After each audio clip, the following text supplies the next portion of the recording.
ಈಗ ನಮ್ಮ ಆಟೋದಲ್ಲಿ ಯಾರು ಏನೇಂತ್ರಲ್ಲ ಶೋಕಿ ಮಾಡ್ತಾವ್ರಲ್ಲ, ಅದರಿಂದ ಗೆಳೆಯ ನಾನು ಬರವಣಿಗೆಯಲ್ಲಿ ಮಾಡ್ತೀನಿ. ಏನಕ್ಕೆ ಈ ತರ ಬರವಣಿಗೆ ಮಾಡ್ತಿದ್ದೀನಿ ಅಂದ್ರೆ, ಉದಾಹರಣೆಗೆ ನಾನು ಮೊನ್ನೆ ಒಂದ್ ಗಾಡಿ ನೋಡಿದೆ, ಏನೇ ಹಾಕ್ಬಿಟ್ಟು ಚಿನ್ನಾಲಿ ಅಂತ ಹಾಕಿತ್ತು, ಇನ್ನೊಂದ್ರಲ್ಲಿ ಐ ಫಿಗರ್ ಅಂತ ಹಾಕ್ಸಿತ್ತು. ಉದಾಹರಣೆಗೆ ಇಲ್ಲಿ ಐ ಫಿಗರ್ ಅಂತ ಹಾಕ್ಸಿರ್ತೀನಿ.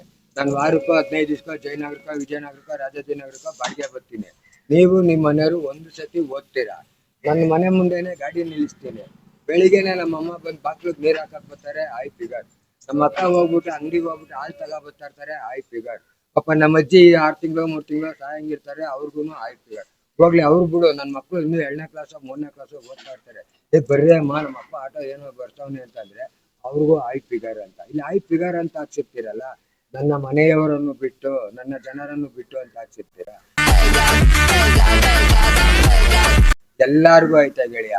ಅದ್ರಿಂದ ಹೊರ್ಗಡೆ ಓದೋದು 1 ಸತಿ, ನಮ್ಮನೆಯವ್ರು ಓದೋದೇ 9 ಸತಿ. ಬರ್ಸ್ಕೊಳಕ್ಕೆ ಈ ತರ ಪದ ಇದೆ. ಯಾಕೆಂದ್ರೆ ಕನ್ನಡ ಅನ್ನೋಂತ ಮರೀತಾರ ಕಾಲದಲ್ಲಿ ಅಟ್ಲೀಸ್ಟ್ ನಮ್ಮನ್ನ ನೋಡಿದಾಗ ಕನ್ನಡಿಗ ಅನ್ನೋ 4 ಪದ ಜ್ಞಾಪನ ಬಂದ್ರೆ ಸಾಕು ಗೆಳೆಯ. ನಾವು ಆಡೋ ಭಾಷೆಗೆ ಅನ್ನ ತಿನ್ನೋ ರಾಜ್ಯಕ್ಕೆ ಒಂದು ಕೃತಜ್ಞತೆ ಸಲ್ಲಿಸ್ಬೇಕು ಅಂದ್ರೆ ನಮ್ಮ ಕೈಲಾದ ಸೇವೆ ಮಾಡೋಣ.